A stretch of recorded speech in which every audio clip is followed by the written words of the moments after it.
কিন্তু এটুকু আমি বলে দিচ্ছি, পরিবার যেভাবে জাস্টিস চেয়েছেন, পরিবার সরকার এবং পুলিশের কাছ থেকে যে যে সহযোগিতা চেয়েছেন সেটা তারা পাবে না। প্রথমটার তো বিচার দেব, ক্যাপিটাল পানিশমেন্ট দেব, ওর বাবা যা যা চেয়েছে সব করবে মুখ্যমন্ত্রী। সাথে সাথেই ফোনে কথা বলেছে। তো আমি খুশি যে ওনারা আমার আস্থা রেখেছেন।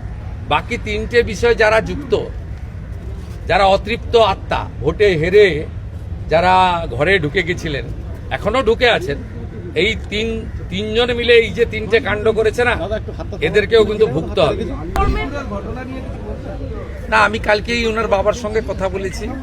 ওনার বাবা বিচার চেয়েছেন। জঘন্যতম ঘটনা, সিট গঠন হয়েছে, পরিবারের পক্ষ থেকে 4 জনের বিরুদ্ধে অভিযোগ দেওয়া হয়েছিল, 2 জনকে গ্রেফতার করা হয়েছে, 3 জনকে ডিটেইন করা হয়েছে, যাদের সঙ্গে পলাতক 2 আসামির ফোনে কথোপকথন পেয়েছে পুলিশ। পুরো আইজির নেতৃত্বে পুলিশ, এসটিএফ সবাই কাজ করছেন।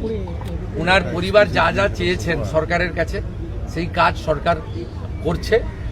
আমি আশা করি যে তদন্তের মাঝপথে আমার না বলাই ভালো, কিন্তু এটুকু আমি বলে দিচ্ছি, পরিবার যেভাবে জাস্টিস চেয়েছেন, পরিবার সরকার এবং পুলিশের কাছ থেকে যে যে সহযোগিতা চেয়েছেন সেটা তারা পাবে না। মোট 4টি মামলা হয়েছে। একটি এই জঘন্যতম অপরাধের মামলা ছাড়া আরও 3টি মামলা হয়েছে।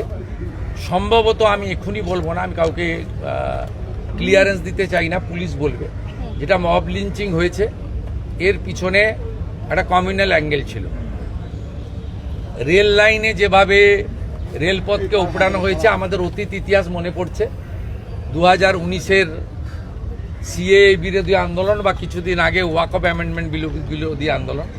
তৃতীয় হচ্ছে সিআরপিএফের 2 জন জওয়ান আহত হয়েছেন, একটা পুলিশের গাড়িকে জ্বালানো হয়েছে। আপনারা নিশ্চিন্তে থাকুন, প্রথমটার তো বিচার দেব, ক্যাপিটাল পানিশমেন্ট দেব, ওর বাবা যা যা চেয়েছে সব করবে মুখ্যমন্ত্রী। সাথে সাথেই ফোনে কথা বলেছে। তো আমি খুশি যে ওনারা আমার আস্থা রেখেছেন। বাকি তিনটে বিষয় যারা যুক্ত, যারা অতৃপ্ত আত্মা, ভোটে হেরে যারা ঘরে ঢুকে গেছিলেন, এখনো ঢুকে আছেন, এই তিনজন মিলে এই যে তিনটে কাণ্ড করেছে না, এদেরকেও কিন্তু ভুগতে হবে। এমন ভোগাবো বুঝতে পারবে।